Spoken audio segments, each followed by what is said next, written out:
for the comment from the public or the director? Okay, say another item. Item number 11, item number 12. Oh, sorry, item number 11, planning for YBI tenant relocations prior to construction. Thank you, Director Sin, members of the board. Bob Beck, presenting on this item. Bring the PowerPoint up, but with the first transfer of land from the Navy to Tida, the master lease, that transfer will include Yerba, Buena Island, and the Navy master lease for the housing on YBI will sunset as a matter of course with the transfer. And as you saw from Julian's presentation, we're gearing up with the expectation that initial construction activities will begin this fall. So the first subphase of work will include the residential area of Yerba Buena Island, and all of the YBI housing will need to be vacated this fall. In anticipation of the need to relocate YBI residents, the villages has withheld an inventory of Treasure Island units to accommodate those relocations. And as you heard, there are currently 40 households on Yerba Buena Island, and half of those households selected replacement units in 2014 as part of a relocation selection process. Kind of an overview of the planning right now for the relocations. In the month of April, we want to reach out to those households that were assigned units in the selection process last year to see if they would prefer to keep that assignment, or because additional inventory has become available, whether they would want to release that assignment to participate in the selection process this year.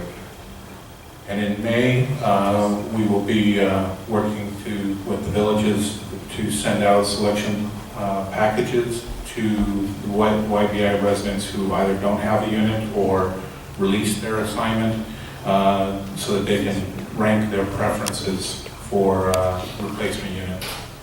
And then in June, a notice to relocate would be issued, giving residents 90 days basically through the end of summer to relocate to Treasure Island.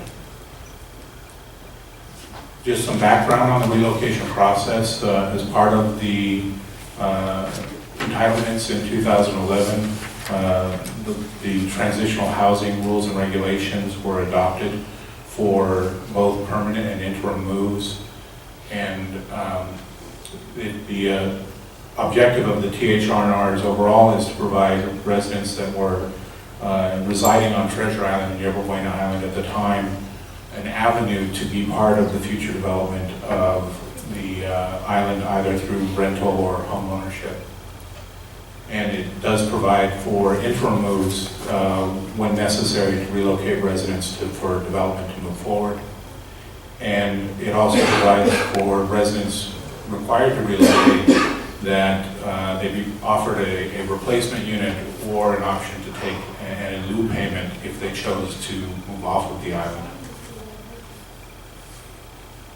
In terms of the replacement, the relocation process, YBI residents will be offered a comparable unit, and per the THR&Rs, the comparability is based on the bedroom count and square footage. And the Tida will also pay a relocation assistance payment, which will either be a direct payment based on the size of the household, or a reimbursement of actual moving costs. The residents will have their choice. The rent for the replacement unit on Treasure Island will be the lesser of the household's current rent on YBI, or the current market rent of the household on Treasure Island. And as I mentioned, the in lieu payment option would be available to households if they chose that they would rather relocate off of the island. So a little more detail on the schedule.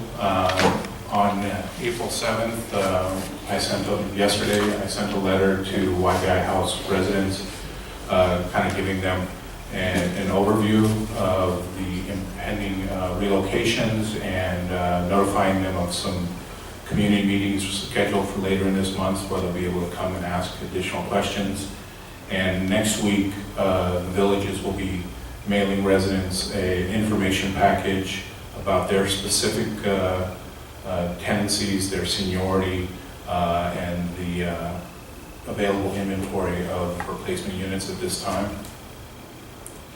Then, as I mentioned, we'll have the community meetings later this month, and we're asking by May 1st that those households that were assigned a unit last year to make a choice to either release that assignment so that if they release the assignment, that unit would be placed on the list of available inventories, and then they would also be able to fill out their preference for other replacement units when we do that process in May.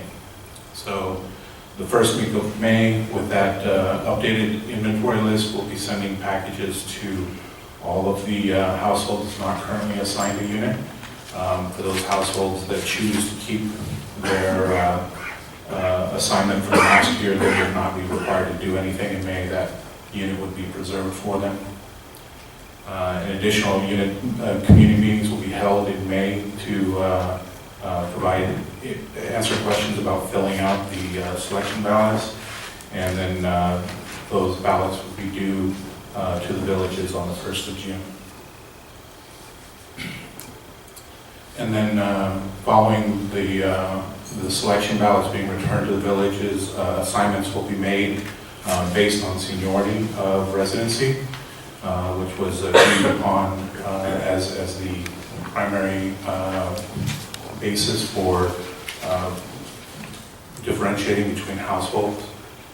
And 90-day notices will be issued to the households in June with the expectation of completing move-outs by the end of Labor Day weekend. And residents will have up through the end of the expiration of the 90-day notice to relocate, or if they choose to accept the in-lieu payment and relocate off the island, they can make that decision up to the end of the 90-day period. That all open up to questions from the board.